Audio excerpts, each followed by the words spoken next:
За тээврийн хэрэгслийн гэрээт баталгааг хэрхэн бүртгэх вэ? За гэрээт баталгаараа орно. За энэ дээр гэрээт баталгаа тээврийн хэрэгсэл бусад гэсэн сонголтууд гарч ирнэ. За энэчнээс гэрээт баталгаа тээврийн хэрэгслээ сонгоно. За эндээс хамгийн эхлээд бүтээгдэхүүнээ сонгож өгнө. Тээврийн хэрэгслийн лимит даатгалууд, төрөлцсөн даатгалууд. За төрөлцсөн даатгал. За эндээс стандарт, макс, классик гэдгийг сонгоно. За тээврийн хэрэгслийн стандарт.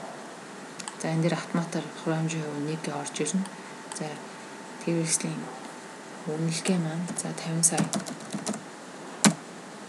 За энэ дээр автоматар хураамж нь 500 мянга гарч ирж байна.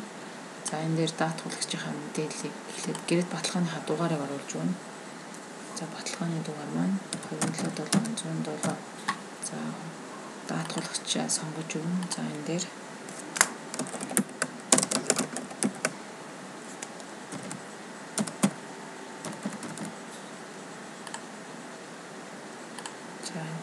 гараад ирлээ.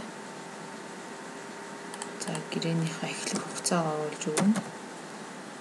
За автоматар дуус хугацаа гарч ирнэ. За ингээд энэ дээр тээврийн хэрэгсэл маань өмнө нь урд нь манай даатгуулж байсан бол манай мэдээллийн сангаас мэдээлэл нь гарч ирнэ.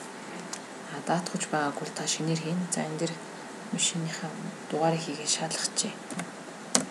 2086 ОН-ил. За шалгая.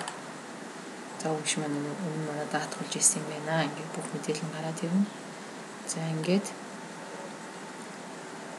гэрээт баталгааныхаа бүх мэдээллийг оруулсан бол нэг хянаж шалгаад хадгалах төвчлөрөөр дарна. Хэрвээ энэ гэрээт баталгааг програмаас хэвлэж өгөхөрвөл гэрээт баталгаа хэвлэх гэдгийг чагтлаад хадгалах төвчлөрөөр дарахад гэрээ маань хадгалагдаад бас мөн хэвлэгдэх болно.